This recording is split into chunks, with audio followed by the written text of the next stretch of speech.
Provérbios 12. E hoje nós temos a parte final,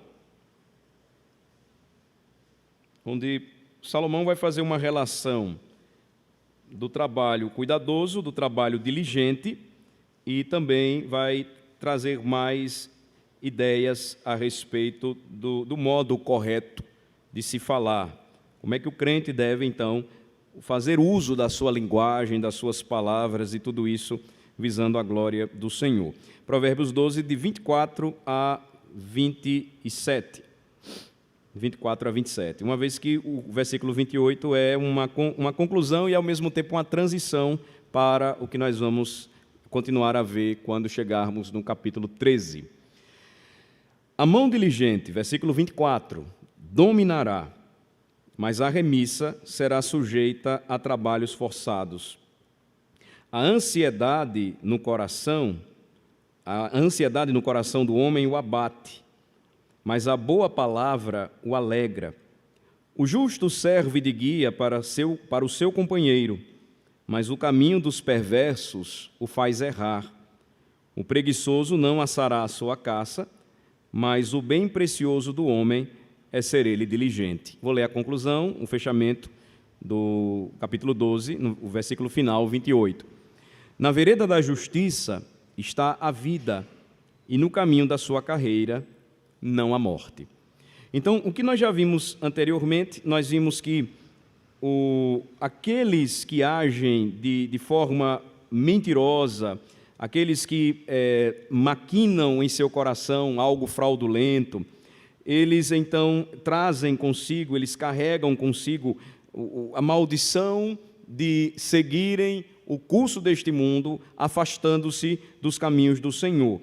Nós vimos que a utilização da linguagem, ela é utilizada, ela é apresentada como um convite para que o servo de Deus, ele sempre apresente a boa palavra em tempo oportuno.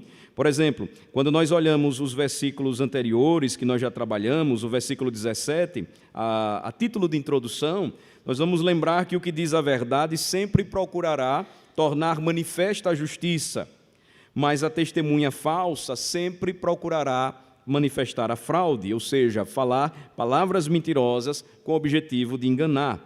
Isso é muito comum hoje, e por isso que o cristão, acima de todos, precisa ter um senso crítico muito importante. Ele precisa analisar as circunstâncias da vida e fazer essa análise de uma forma muito cuidadosa.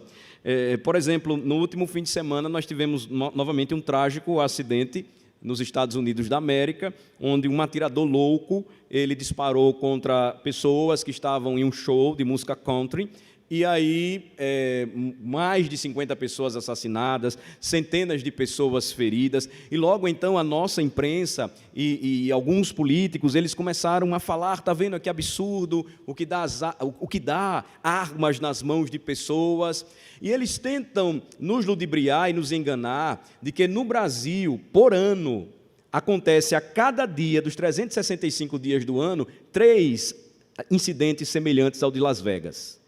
60 mil mortes por ano em nosso país, em um país relativamente desarmado, ou melhor dizendo, onde a população está desarmada.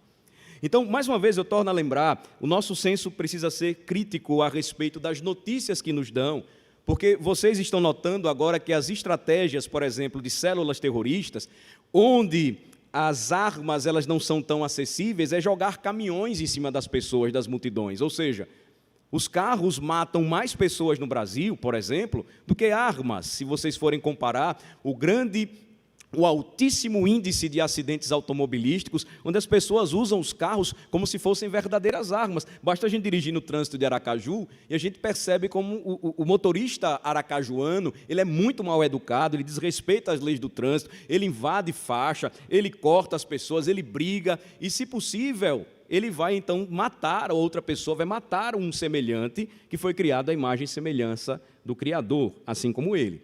Então, manifestar a verdade no falar também envolve entender o mundo à luz da Escritura e ensinar os nossos filhos a desenvolverem um senso crítico das coisas e observar o que a Escritura ensina a respeito de verdadeiro testemunho e falso testemunho. Por exemplo, você vai ver que o lábio verdadeiro, versículo 19, é aquele que permanece para sempre. Mas a língua mentirosa, ela não durará para todo sempre, apenas por um momento. A Escritura diz claramente que no dia do juízo, todos os homens que negaram o nome do Senhor, eles também terão seus nomes negados diante do Pai que está nos céus. A Escritura nos faz lembrar que todos nós um dia compareceremos no grande julgamento e não escaparemos da condenação se alguém, ou se não tivermos alguém que pague o preço do nosso pecado. A Escritura nos lembra que aquelas línguas falsas que acusaram o nosso Senhor, e Ele mesmo dizendo, o que vocês querem que eu fale mais? Está lá em João 18. Pois vocês viram o que eu fiz, vocês viram o que eu estava pregando, isso não é suficiente. E mesmo assim ele foi acusado inocentemente. Eu me refiro a Anás, a Caifás, aqueles sacerdotes que planejaram um julgamento injusto às escuras. Quando um julgamento como aquele, pelos códigos legais mosaicos e judaicos, deveria acontecer em pleno dia, estes homens um dia comparecerão ao juízo, e o grande juiz, o Senhor Jesus Cristo, os condenará por suas línguas mentirosas, por seus lábios falsos. Então, essa ética ensinada aqui, meus amados irmãos, não se esqueçam, e que devemos ensinar aos nossos filhos, é o exercício claro, contínuo, da chamada ética do reino dos céus. Porque nós somos chamados constantemente a exercitar o lábio veraz, a aconselhar a paz, a seguir o caminho da justiça, e não se esqueçam, o nosso paradigma é o nosso Redentor. Ele é aquele que restaurou em nós toda a compreensão da verdade, porque nos deu um novo coração para crer, olhos para ver, ouvidos para ouvir. Então é importante entender essa linguagem aplicando-a à perspectiva cristológica, ou seja, de que tudo isso aqui é possível vivenciar, experimentar, não obstante os nossos erros, os nossos pecados, as nossas falhas, se nós estivermos unidos a Cristo, constantemente lutando contra o nosso coração que é perverso, que gosta de maquinar o mal, que gosta de promover a fraude, que é tentado a enganar, e nós então, nos apegando cada vez mais e mais a Cristo, nós lançamos fora todas estas coisas que não glorificam ao Senhor. Você observa o versículo de número 20, que no coração dos que maquinam o mal sempre há fraude, ou seja, que o falso testemunho, que a palavra mentirosa, ela surge do coração, ela procede do coração. Na verdade, o Senhor Jesus Cristo já nos diz isso em Mateus 15, que do coração do homem, os maus desígnios e os falsos testemunhos procedem. E observem que a mais alegria têm os que aconselham a paz, aqueles que seguem os bons conselhos do maravilhoso conselheiro de Isaías 9, o Senhor Jesus Cristo. Nenhum agravo sobrevirá ao justo, aquilo que eu falei aos irmãos com respeito a juízo ou condenação, versículo 21. Mas os perversos, o mal os apanhará em cheio. O justo juiz os encontrará. O justo juiz que a tudo vê, os punirá. Trará juízo sobre lábios mentirosos, porque estes lábios mentirosos, notem no versículo 22, eles são abomináveis ao Senhor. Ter prazer na lei do Senhor, como aprendemos domingo à noite, meditar sobre ela de dia e de noite, nos orientará da forma correta como agradar e glorificar a Cristo. Seguir o seu exemplo, mas muito mais do que isso, obedecer a sua palavra, a sua voz, confiando que aquilo que nós lemos, por exemplo, no Salmo 29, que diz respeito à voz do Senhor, é real. Não é algo subjetivo. Não é algo que simplesmente lemos e rapidamente se dissipa da nossa mente como vapor, como a névoa deste mundo. Não.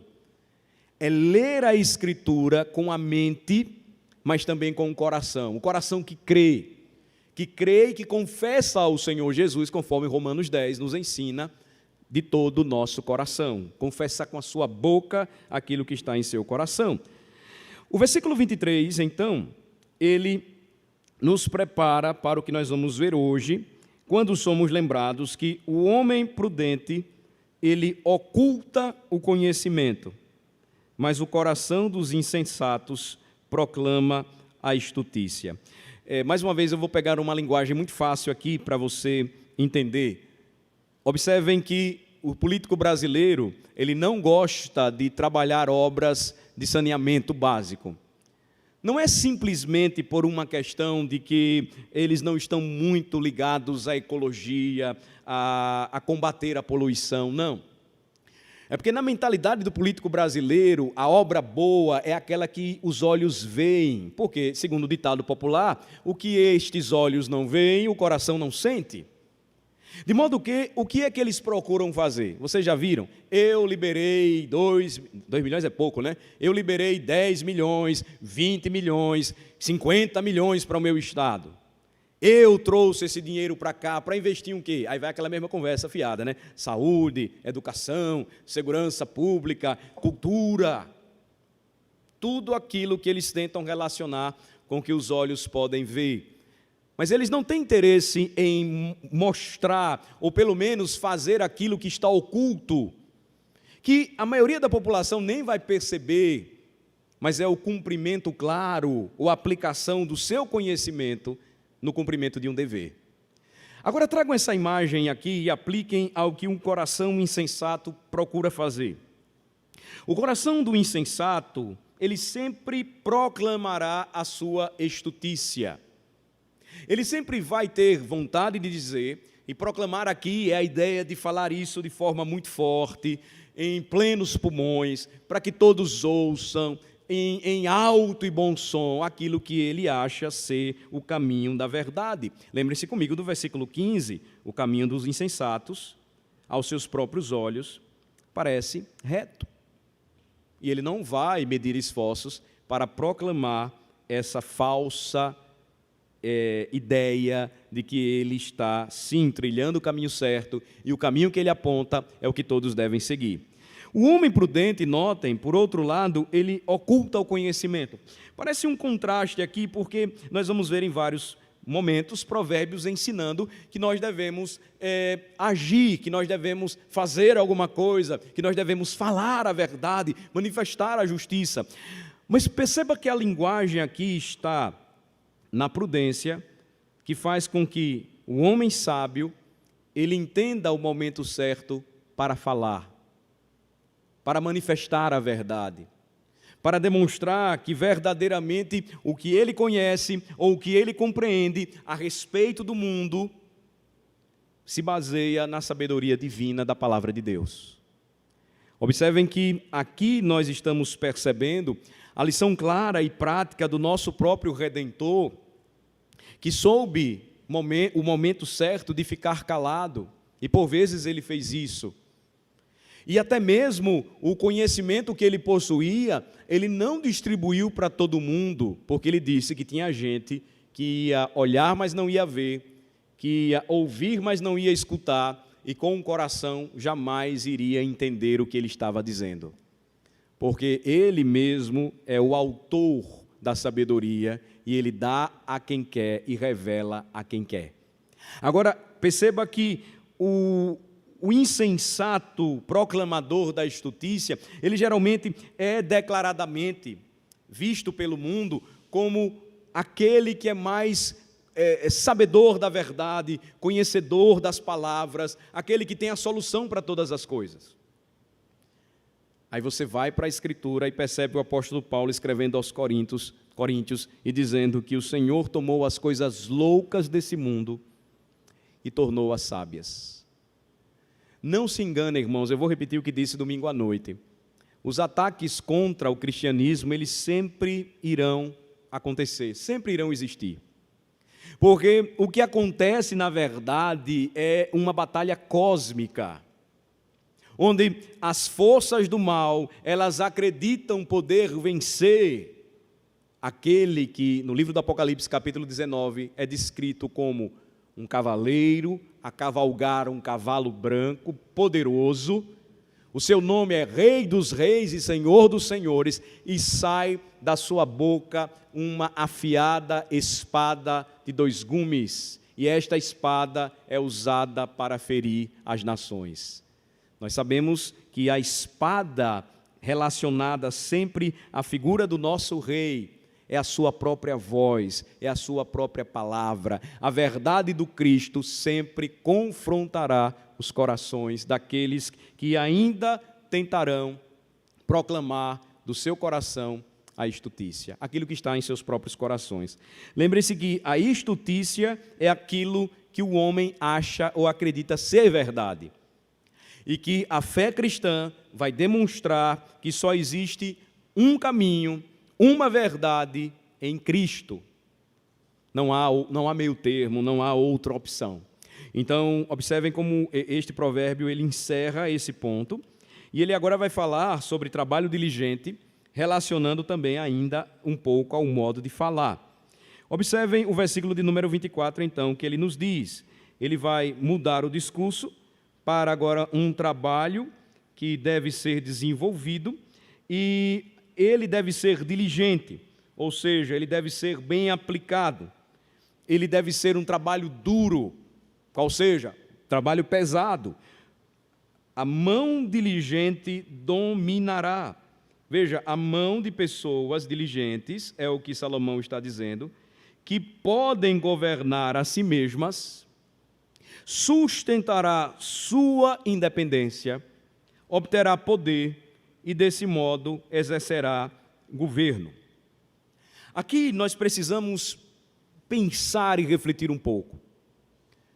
E no exercício do treinamento dos nossos filhos, nós precisamos, de forma otimista, investir, ensinar, doutriná-los corretamente a respeito da visão bíblica sobre o trabalho.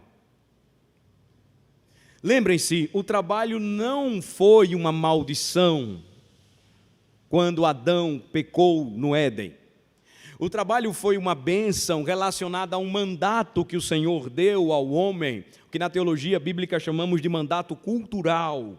Ou seja, o Senhor colocou Adão no Éden, no meio do jardim, nos diz lá Gênesis 2, para cultivar e guardar este jardim.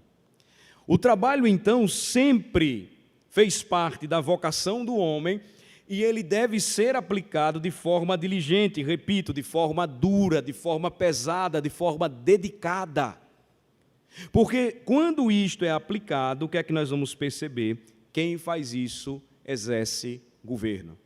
Lembra daquela história de que os antigos diziam: meu filho, se você não estudar, você então vai acabar exercendo determinada função onde vão mandar em você? É basicamente isso. Não estou aqui querendo colocar que no exercício da nossa vocação, nós sempre estaremos subordinados a alguém. Isso é fato. Mas o que eu estou querendo dizer aqui é que quem melhor se prepara, exerce governo sobre outras pessoas. Sempre foi assim. Apenas em situações extremamente diferentes, mas sempre aqueles que aplicaram a sabedoria da Bíblia e procuraram trabalhar com diligência, obedecendo o mandato do Senhor, fizeram isso. Você vai olhar em determinadas circunstâncias Israel sofrendo por causa da escravidão, por conta dela. Lições práticas deveriam ser tiradas dali. O Senhor estava preparando o seu povo para reinar sobre a terra, preparar o caminho do Messias e ser luz para as nações. Mas o que é que acontecia todas as vezes com o povo de Israel? Vacilante, oscilante, se misturava, desobedecia os mandamentos do Senhor, consequentemente, então, padecia. Mas perceba, irmãos, e tome aqui comigo o que nós vamos notar quando observamos na história do povo de Deus, e aqui vamos remeter ao que está mais próximo de nós, mês de outubro, 500 anos de reforma protestante, os países que abraçaram a reforma protestante no século XVI e, em obediência à palavra de Deus, procuraram aplicar a verdade do Evangelho a todas as áreas de sua vida, produziram reinos justos, prosperaram, no desenvolvimento futuro de uma democracia, promoveram a justiça, a verdade, a prosperidade, a igualdade da forma correta, não da forma como o mundo tenta utopicamente pregar. Veja só que essa ideia nós precisamos passar para os nossos filhos, mostrar por que razão eles são preparados, por que razão eles são treinados. Principalmente os jovens rapazes precisam ter essa ideia em mente. A Escritura diz claramente: se você agir assim, você um dia poderá governar. Às vezes a gente tem, ou nós nos somos tomados de um desespero tão grande, de uma ansiedade tão grande, que esquecemos como o Senhor Jesus Cristo nos ensinou a esperar a sua volta. Vou repetir para vocês. O Senhor Jesus não nos ensinou a esperar o seu retorno sem trabalho. Quando Paulo escreveu aos Tessalonicenses, ele condenou aqueles que estavam deixando os seus trabalhos, vendendo suas propriedades, porque acreditavam que Jesus já estava perto de voltar. E aí o que foi que aconteceu? Como ninguém sabe, como a Escritura diz claramente, um dia para o Senhor equivale a 1000 anos um dia. Eles começaram então a procurar o que comer, procurar ajuda, procurar abrigo entre os irmãos que continuaram desenvolvendo as suas atividades. Paulo foi muito claro, ele disse: quem não trabalha também não coma. O que isso quer dizer? Como é que nós devemos aguardar a volta de Cristo? Como é que nós devemos ensinar os nossos filhos a se prepararem para o retorno do Senhor? Marquem Provérbios 12 rapidamente e olhem comigo. Eu sei que vocês conhecem essa passagem demais, mas olhem novamente comigo para Mateus 28, lá a partir do versículo de número 18. Mateus 28, o último capítulo do Evangelho de Mateus, versículo 18.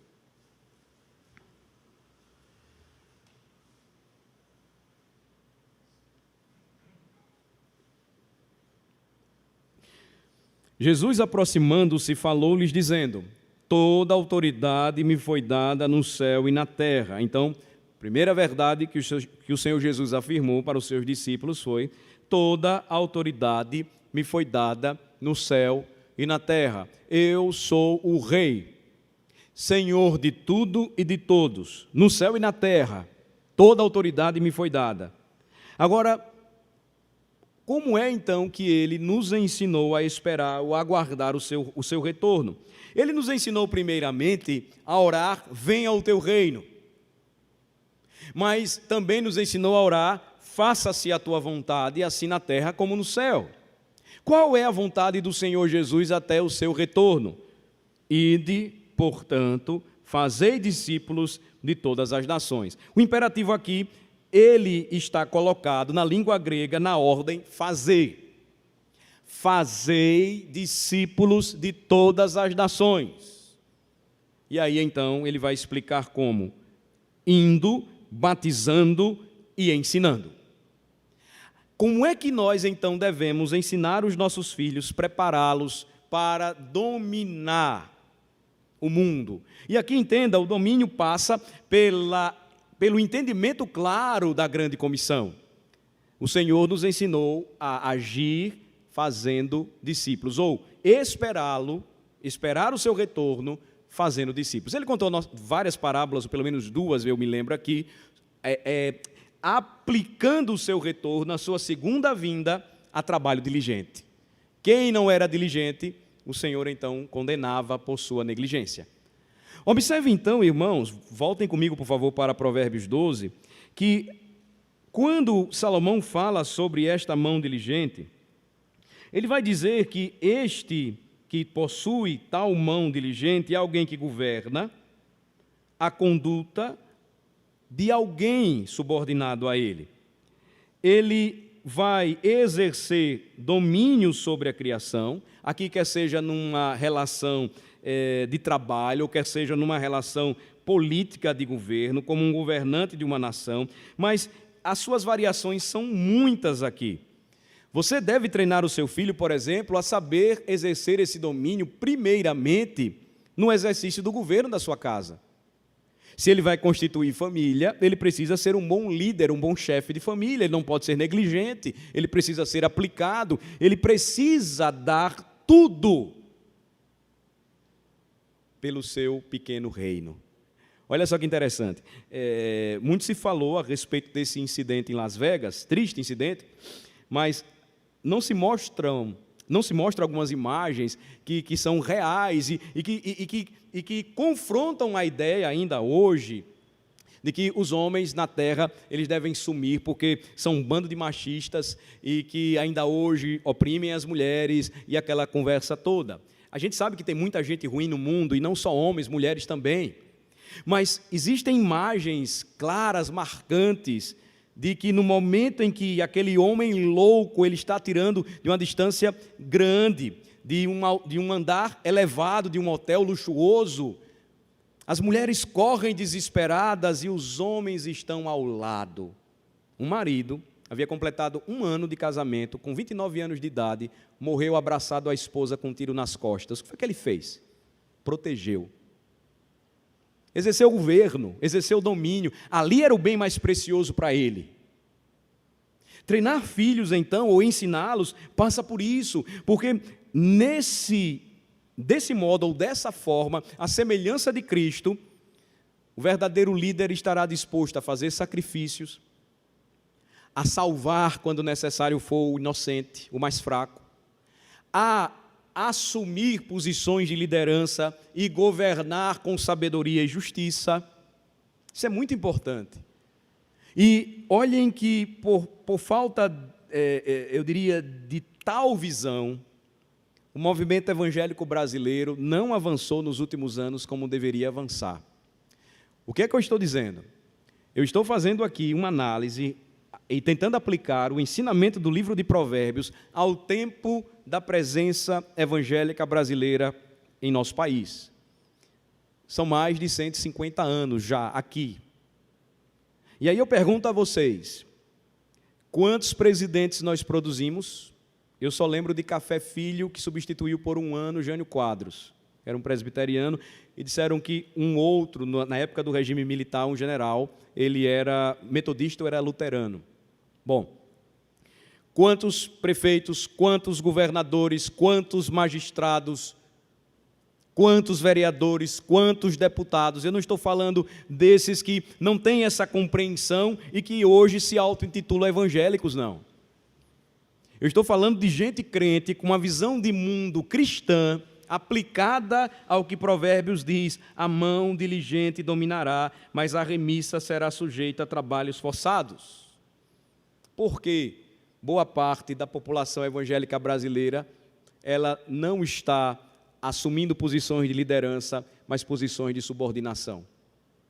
Eu penso que faltou um pouco dessa visão que foi herança que nós deixamos no passado, não esquecendo que qualquer vocação, eu repito, ela visa a glória de Deus, é fato, mas que, na verdade, nós não preparamos muitos filhos para isso.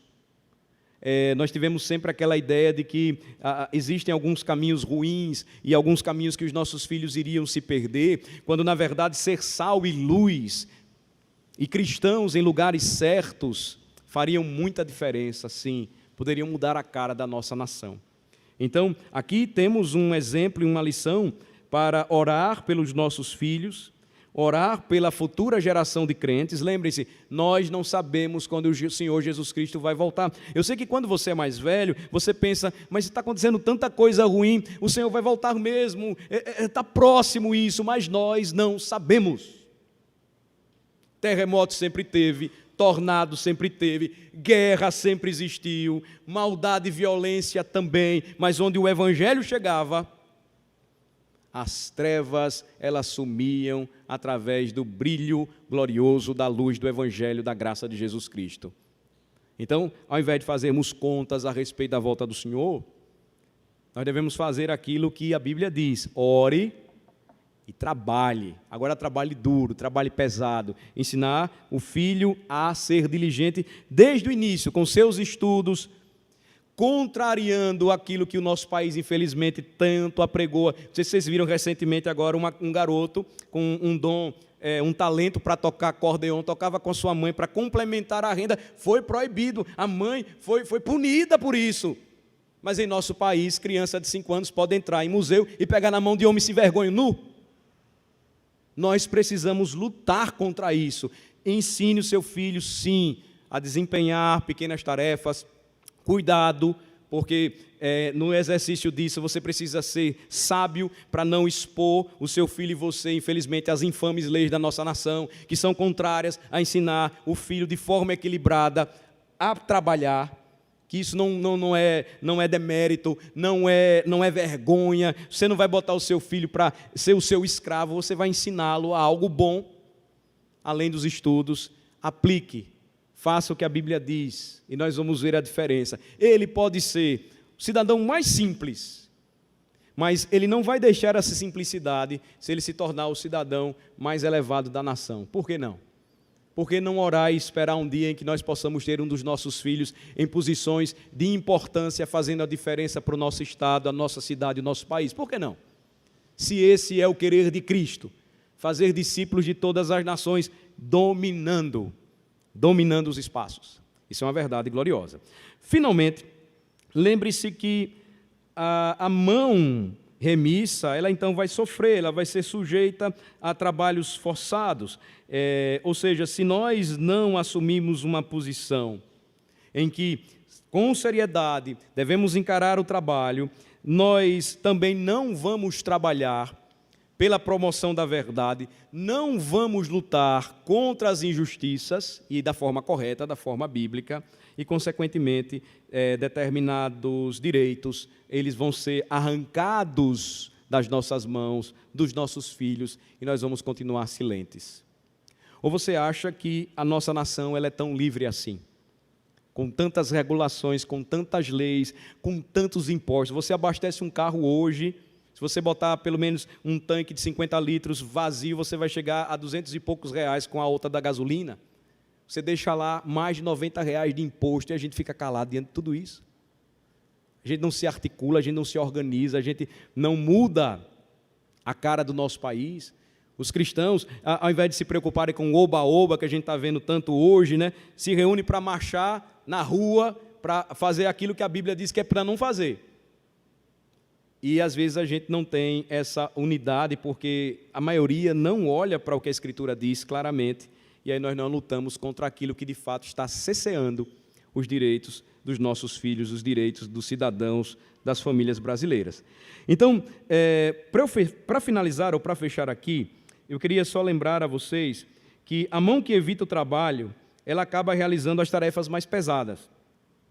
E aquele que não é capaz de governar a si mesmo, ele vai perder a sua independência, e o seu fim é o trabalho duro. Veja, o trabalho pesado aqui no sentido de pegar um trabalho mais difícil. Eu vou fechar aqui, eu quero finalizar com vocês, abrindo no Evangelho de Mateus, capítulo 24, por favor,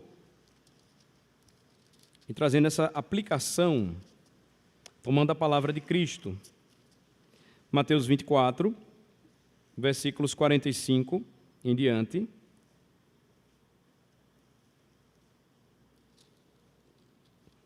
Parábola do bom e do mau servo. Mateus 24, 45 diz assim, olha: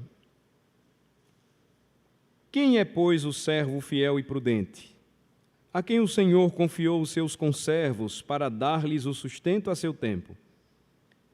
Bem-aventurado aquele servo a quem seu Senhor, quando vier, achar fazendo assim. Em verdade vos digo que lhe confiará todos os seus bens. Mas se aquele servo, sendo mau, disser consigo mesmo, meu senhor demora-se, e passar a espancar os seus companheiros e a comer e beber com bêbados, com ébrios, virá o senhor daquele servo em dia em que não espera e em hora que não sabe, e castigá-lo-á, lançando-lhe a sorte com os hipócritas. Ali haverá choro e ranger de dentes. Veja que A ideia é que o diligente, ele sempre vai chegar ao topo, enquanto que o preguiçoso, ele sempre vai afundar. A gente sabe que, na verdade, gente simples, gente do campo, sempre desenvolveu aquela sua atividade com zelo, com cuidado, e trabalhou a sua vida toda.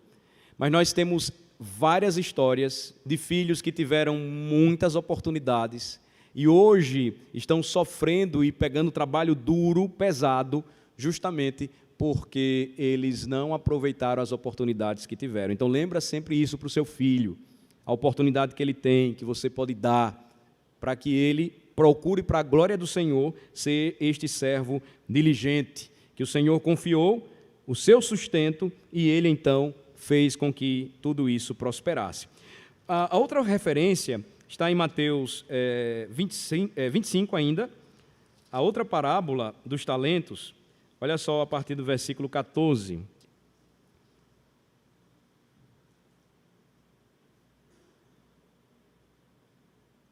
Aqui nós temos outra parábola, e diz: pois será como um homem que, ausentando-se do país, chamou os seus servos e lhes confiou os seus bens. A um deu 5 talentos, a outro 2 e a outro 1. A cada um segundo a sua própria capacidade, e então partiu. O que recebera 5 talentos saiu imediatamente a negociar com eles e ganhou outros 5. Do mesmo modo, o que recebera 2 ganhou outros 2. Mas o que recebera 1, saindo, abriu uma cova e escondeu o dinheiro do seu senhor. Depois de muito tempo, voltou o senhor daqueles servos e ajustou contas com eles. Então, aproximando-se o que recebera 5 talentos, entregou outros 5, dizendo: Senhor, confiaste-me 5 talentos, eis aqui outros 5 talentos que ganhei. Disse-lhe o Senhor: muito bem, servo bom e fiel.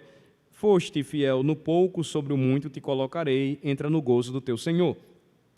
E aproximando-se também o que recebera 2 talentos, disse: Senhor, 2 talentos me confiaste, e aqui tens outros 2 que ganhei. O Senhor diz então a mesma coisa, versículo 23. No versículo 24, chegando por fim o que recebera 1 talento, disse: Senhor, sabendo que és homem severo, que ceifas onde não semeaste e ajuntas onde não espalhaste, receoso escondi na terra o teu talento. Aqui tens o que é teu. Respondeu-lhe, porém, o Senhor: servo mau e negligente, sabias que ceifo onde não semeei e ajunto onde não espalhei? Cumpria, portanto, que entregasses o meu dinheiro aos banqueiros e eu, ao voltar, receberia com juros o que é meu. Tirai-lhe, pois, o talento e dai-o ao que tem 10, porque a todo o que tem se lhe dará e terá em abundância, mas o que não tem, até o que tem lhe será tirado. E o servo inútil, lançai-o para fora, nas trevas, ali haverá choro e ranger de dentes. Aqui nós temos as aplicações mais diretas das parábolas relacionadas ao sermão profético de Jesus, apontando para a queda de Jerusalém, ou seja, aqueles que receberam do Senhor, não guardaram, não produziram, e o Senhor então em juízo viria e tiraria deles. Mas nós temos também aplicações aqui, quando nós lemos as parábolas, relacionando-as às imagens do trabalho cuidadoso, do trabalho diligente, e como o Senhor então da parábola recompensou os que se dedicaram, mas também tirou daquele que não se dedicou, não foi diligente. E aqui eu lembro novamente aos irmãos, o diligente ele sempre chega ao topo, enquanto o preguiçoso ele cada dia mais afunda. Aquele que é indolente, ele nunca vai produzir coisa alguma. Ou como diz um antigo provérbio judeu, aquele que é indolente, ele não dá em nada. Ele não vai conseguir coisa alguma. Então, essa ótica que precisa ser aplicada à vida cristã, quando o próprio Senhor nos criou para isso. O Senhor Jesus Cristo, nosso Salvador, não deixou de trabalhar durante a sua atividade ministerial. O seu trabalho ele fez com afinco, ele fez com dedicação, ele visava sempre a glória do Pai, ele dizia que a vontade do Pai precisava ser feita. E como cristãos, eu lembro aos irmãos, não há melhor maneira de aguardarmos a volta do nosso Senhor, trabalhando, ensinando os nossos filhos a trabalhar, e enquanto trabalham, entenderem que assim glorificam ao Senhor, quando têm compreensão do que o apóstolo Paulo ensinou em Efésios 6, o que trabalha, trabalhe para o Senhor, ou como para o Senhor. É assim que nós devemos agir sempre. Vamos orar ao Senhor, vamos agradecer pela palavra. Te damos graça, Senhor, porque a Tua palavra, ela sempre traz instrução oportuna para os nossos dias. As suas aplicações revelam como é atual e verdadeira a palavra revelada. A palavra que vem do alto, a palavra que é do Senhor nosso Deus. Ajuda-nos, ó Senhor, a entendermos a necessidade de aplicarmos diariamente para a nossa vida e a vida dos nossos filhos a sabedoria do livro de Provérbios. Sim, Senhor, nós vivemos dias maus, e quando nós olhamos as injustiças praticadas, nós olhamos o que os homens têm feito, nós então não somos enganados, porque a Tua palavra sempre nos ensinou e falou sobre isso, porque após a queda o homem sempre foi assim. Ele só se sofisticou na maneira de pecar, de transgredir, de forma insensata proclamar a estutícia do seu coração. Mas, ó Senhor, nós te agradecemos por Jesus Cristo, o nosso restaurador fiel, porque Ele veio, nos deu nova vida, um novo coração, um novo entendimento, e Ele então restaurou em nós a imagem quebrada pelo pecado, nos fazendo agora viver para o seu louvor e glória, e agora tendo uma nova mente e coração redimidos, devemos enxergar o mundo como o mundo de Deus, e o Senhor Jesus Cristo como o Rei, que recebeu toda a autoridade sobre o céu e a terra. Com isso, ó Senhor, ajuda-nos a aguardar, esperar o seu retorno glorioso, trabalhando, fazendo discípulos, exercendo a nossa vocação, ensinando os nossos filhos o valor, a bênção do trabalho, da mão diligente, da mão cuidadosa, que trabalha pesado. Essa sim exercerá governo sobre a terra e procurará fazer isso com justiça e com sabedoria. Senhor, enquanto não aplicarmos estas coisas, não orarmos por esta bênção para a nossa nação, continuaremos sendo oprimidos por homens estultos, corruptos e maus, que procuram só tirar vantagem para si mesmos, para seus familiares e destruir o inocente, destruir o órfão e a viúva, destruir a nossa nação. Ó Senhor, desperta em nosso meio jovens, filhos e filhas que amam ao Senhor e no descobrimento de suas vocações, dons e talentos, procurem fazer tudo para a sua glória, para a exaltação do Teu santo nome.